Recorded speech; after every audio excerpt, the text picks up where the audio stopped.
So at the same time, we have a new contender in the 2024 race, not a Democrat or a Republican, Dr. Cornel West, progressive activist, someone who was a surrogate for Bernie Sanders, someone who I personally deeply respect and admire, who we've interviewed before, I think multiple times. Mhm. He has announced he is running for president as a People's Party candidate. Let's take a listen to a little bit of his announcement video. In these bleak times, I have decided to run for truth and justice, which takes the form of running for president of the United States as a candidate for the People's Party.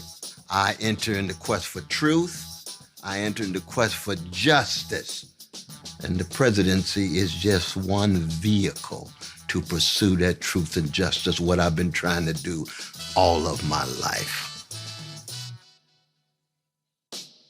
I come from a tradition where I care about you.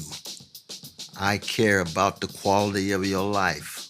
I care about whether you have access to a job with a living wage, decent housing, women having control over their bodies, health care for all, de-escalating the destruction of the planet, the destruction of American democracy. Democracy creates disruption.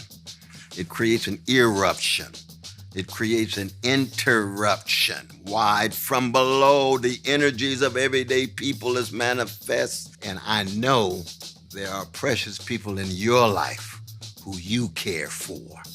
That's why it's important for you to be involved, important for you to participate. We're not talking about hating anybody. We're talking about loving. We're talking about affirming. We're talking about empowering those who have been pushed to the margins. Because neither political party wants to tell the truth about Wall Street, about Ukraine, about the Pentagon, about big tech. Neo-fascists like Brother Trump or milquetoast neoliberals like Brother Biden. Wow, well, I'm so happy to make a world-shaking decision. You know what I mean? Well, I know gangsters when I see them. And gangster's not a subjective expression, it's an objective condition. Do we have what it takes? We shall see.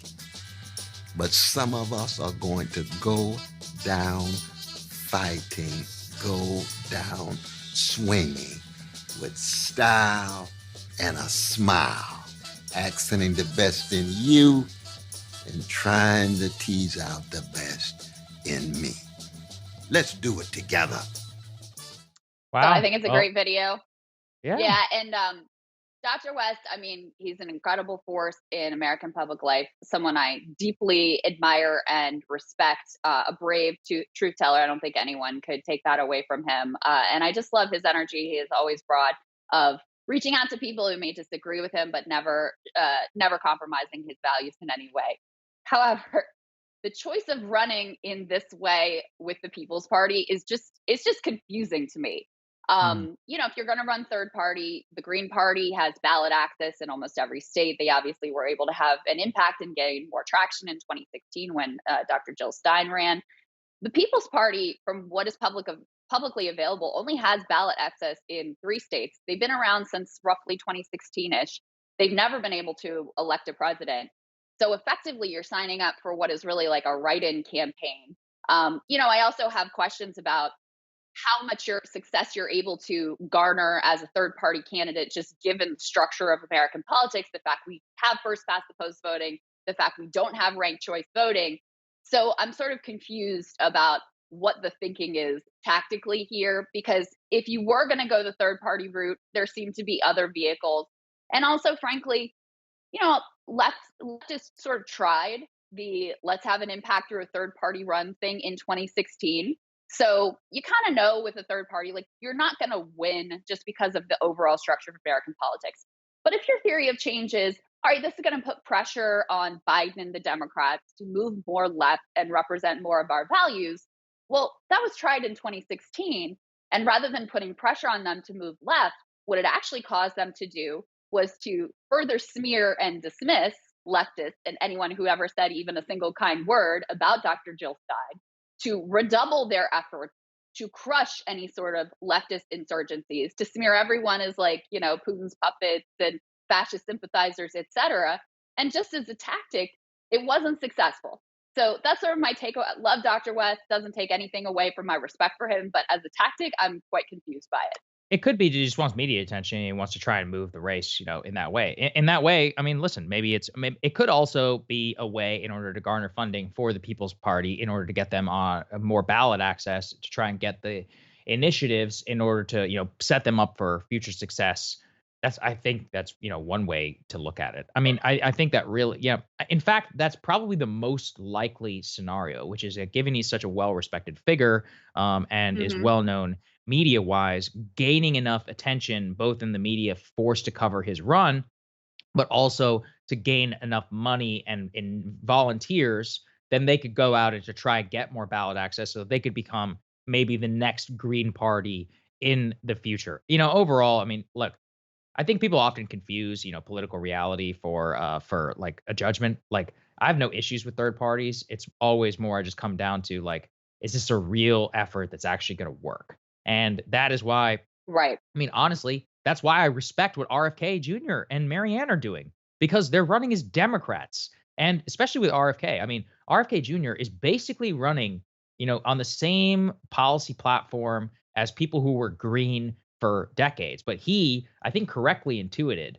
that if I run as a Democrat, that this forces a genuine contrast with Biden. Marianne doing the exact same thing as well, even though they both easily could be third party candidates. It almost gives them, I Hmm. don't want to say a legitimacy, but it gives them a more contestable ground. Also, same with many other, even look, I don't think Liz Cheney could ever win, but there's a reason she's not running third party. She's like, no, I'm a Republican because she wants to try and quote take back the Republican Party. Again, I don't agree with her. I don't think she will be successful, but working within the same construct gives a ground to contest on which the opponent has to fight. Whereas unfortunately, in our current system, they're able to just write you off, which is what most people are going to do, with this, which I don't think is right. If he had run as a Democrat, but here's the other thing. Maybe he just doesn't believe in the Democratic Party.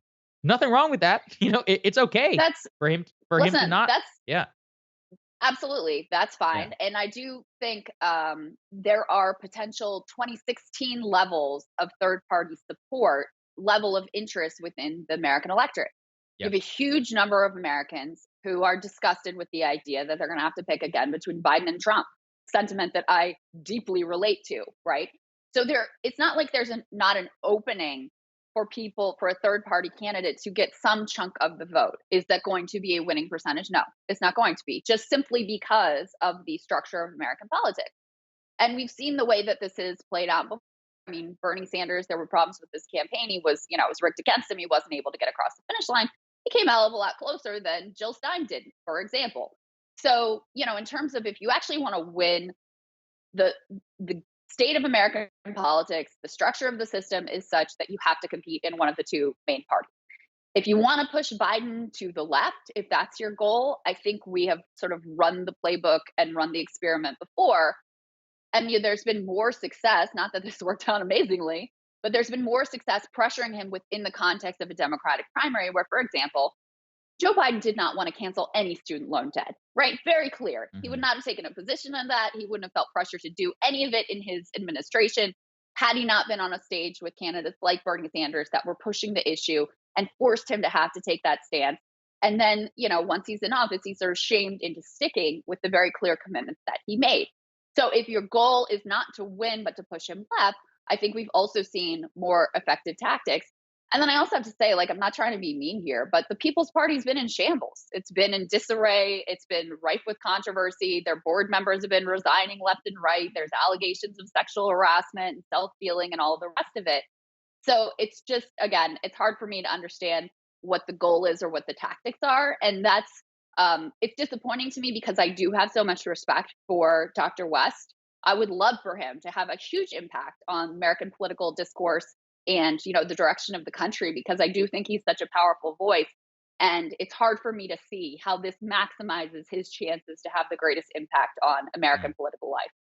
Maybe he'll turn it around. Who knows? It'd be You nice never to know. see. Hey guys, ready or not, 2024 is fully upon us now, and Saagar and I have been brainstorming ways that we can really up our game for this critical election. Yeah, we rely on our premium subs to expand our coverage, to add staff, to upgrade the studio. We just want to give you the best independent coverage of this election, which is possible. So if you can help us out, become a premium subscriber today, breakingpoints.com, or the link is down here in the description video. It really means the world to us, and if you like what we're all about, this is the best possible way to keep us 100% independent, working only for you.